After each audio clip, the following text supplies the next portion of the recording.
Hello friends, welcome to Shankar tutorial. अभी हम कर रहे हैं क्लास 6 इंग्लिश का चैप्टर नंबर 6, जिसमें हमें बोला गया है कि व्हाट हु आई एम। इसके पहले एक डिस्क्लेमर दिया हुआ है जिसमें हमें बताया गया है कि इसमें अलग अलग बच्चे के इंटरेस्ट के बारे में हमें बताया गया कि हर एक आदमी को अलग अलग चीज़ पसंद होता है, और ये तो ठीक भी नहीं रहेगा कि एक ही चीज़ सबको पसंद हो। तो यही हमें पढ़ना है और डिसाइड करना है कि हमें क्या पसंद है, और वही काम पे हमें फोकस करना है। तो चैप्टर का नाम है हु आई एम। पहला मेनी वॉइसेस, मतलब बहुत सारी सोच, बहुत सारे इंटरेस्ट। पहला जो है वो है राधा की कहानी। ये बोलती है कि मुझे पेड़ों पे चढ़ना अच्छा लगता है। उनके घर के बाहर एक मैंगो का ट्री है जिसके ऊपर वो हमेशा चढ़ जाती हैं। उनके ब्रांचेज जो है मैंगो ट्री के वो फैले हुए हैं, जिससे चढ़ना इजी रहता है, और वो पेड़ के ऊपर जाके आराम से बैठ जाती हैं पेड़ के 2 जॉइंट पे। अभी उनकी मदर जो हैं वो बोलती हैं कि ये गर्ल्स के लिए सही काम नहीं है, आप ऐसा मत किया करो। बट एक दिन आफ्टरनून में उनकी मदर जो हैं वो भी उस पेड़ पे चढ़ जाती हैं, और फिर दोनों वहाँ पे बैठे रहते हैं और दोनों रॉ मैंगो, मतलब कच्चा मैंगो तोड़ के, कच्चा आम तोड़ के खाते हैं और एंजॉय करते हैं। ये राधा बोल रही है कि जब मैं उस पेड़ पे रहती हूँ, उस पेड़ के ऊपर रहती हूँ, तब मुझे लगता रहता है कि I can rule the world. मतलब क्या कि पूरी दुनिया पे मेरा कब्जा है। उसके बाद नेक्स्ट स्टोरी है नासिर का।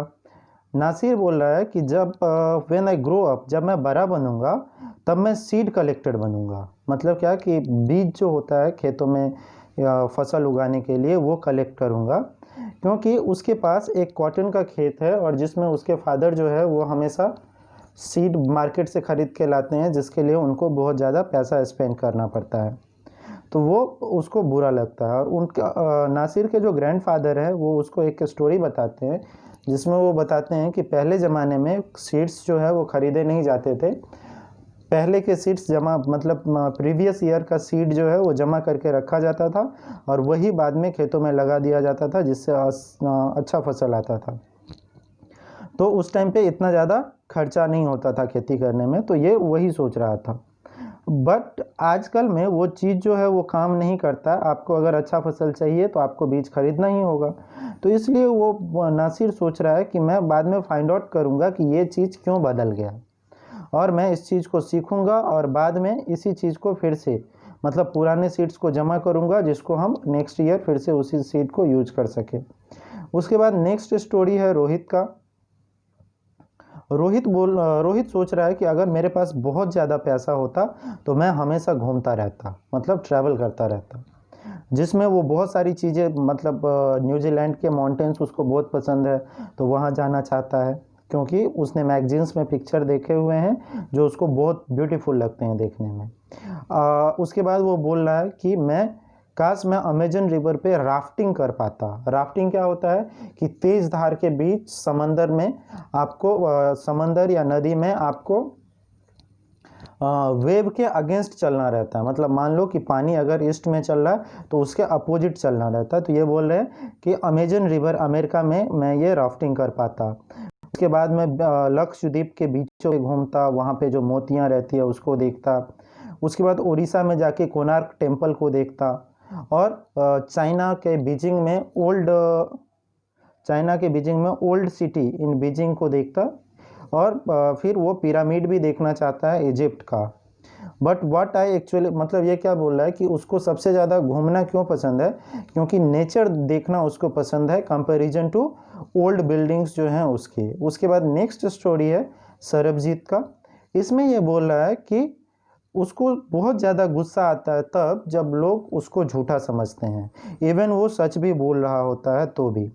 जैसे कि टीचर को कभी वो बोलता है कि मैंने अपना होमवर्क इसलिए कंप्लीट नहीं किया क्योंकि मेरा बुक जो है वो मेरा दोस्त लेके चला गया था, रवि जिसका नाम है, और उसने मुझे रिटर्न नहीं किया। और आई टेल माई पेरेंट्स कि हम दोनों भाई के, मतलब मेरे छोटे भाई से जब मेरा झगड़ा होता है तो वो झगड़ा मैं नहीं स्टार्ट करता, छोटा भाई ही स्टार्ट करता है। बट कोई मेरी बातों पे बिलीव नहीं करता। इस बात पे मुझे बहुत गुस्सा आता है, और कभी कभी मैं अपने टीचर को बोलता हूँ, और if I tell teacher that I really, मतलब क्या कि मैंने बहुत अच्छा पढ़ाई किया है फिर भी मेरे टेस्ट में बुरे मार्क्स आए, मतलब मैं सच बोलता हूँ फिर भी कोई बिलीव नहीं करता, वो सब मेरी तरफ ऐसे देखते हैं जैसे मैं झूठ बोल रहा हूँ। द टूक on their faces really angers on me, मतलब ऐसा जो वो फेस बना के देखते हैं मेरी तरफ, जिससे मुझे गुस्सा आता है बहुत ज़्यादा। Sometimes I have to look down at my shoes and count to 10, मतलब कभी कभी वो गर्दन झुका के, उसको जब गुस्सा आ रहा होता है तो गर्दन झुका के 10 तक गिनता है, जिससे उसका गुस्सा जो है वो शांत हो जाता है और वो अपने सीनियर्स पे गुस्सा नहीं करता। तो उसके बाद नेक्स्ट है डोलमा की स्टोरी। ये जो है ये बोलती है कि मैं जब बड़ी हो जाऊंगी तो मैं भारत की प्राइम मिनिस्टर, प्रधानमंत्री बनूंगी। क्यों? क्योंकि, और ये जब लोगों को बताती है तो लोग उस पर हंसते हैं, बट ये बोल रही है कि मैं यही करना चाहती हूँ और मैं सबको ये करके दिखाऊंगी। उसको ऐसा क्यों लगता है कि वो प्राइम मिनिस्टर बन सकती है? क्योंकि सभी स्कूल में किसी को कोई प्रॉब्लम रहता है क्लास में तो वो उससे पूछते हैं तो वो उसका सॉल्यूशन बताती है, और उसके टीचर्स जो हैं वो भी उस पर बिलीव करते हैं। जब किसी को कोई काम करवाने की ज़रूरत रहती है तो वो उसके पास ही आते हैं। I want to make things better for, मतलब वो सोचती है कि मैं हर एक के लिए चीज़ें अच्छा बनाना चाहती हूँ, ईजी करना चाहती हूँ। मैं चाहती हूँ कि अच्छे हॉस्पिटल हों, अच्छे रोड हों। I want to make sure that there are many good scientist in India who will invite cure of disease, मतलब क्या कि वो बोल रही है, उसका मानना है कि इंडिया में बहुत सारे ऐसे साइंटिस्ट हैं जो किसी भी बीमारी का इलाज ढूंढ सकते हैं, सिर्फ उनको इनकरेज करना है और उनको ऐसा फैसिलिटी देना है। और वो जो साइंटिस्ट है वो मार्स तक जाने के लिए भी वो स्पेसशिप भेज सकते हैं मार्स तक। तो ऐसे तो हमने अभी मार्स पे स्पेसशिप भेज दिया है, बट ये डोलमा का मानना था कि ये वो प्राइम मिनिस्टर बनने के बाद ऐसा कुछ करेगी।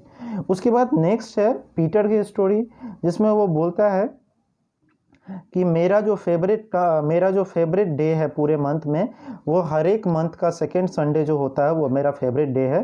क्यों? क्योंकि उस दिन हम सारी फैमिली सिनेमा हॉल जाते हैं फादर के साथ, जिसमें सभी लोग, फादर जो हैं उसके, वो एडवांस में टिकट बुक कर लेते हैं वहाँ पे जाने के लिए, और सभी लोग जाते हैं, उनकी ग्रैंड मदर, उनके पेरेंट्स, उनके जो छोटे 2 ब्रदर हैं वो, और वो वहाँ पे जाके एंजॉय करते हैं। इंटरवल में उनके फादर जो हैं वो पीनट्स वगैरह, कुछ स्नैक्स वगैरह लाते हैं खाने के लिए, तो वो खाते हैं और एंजॉय करते हैं इन सब चीज़ों को।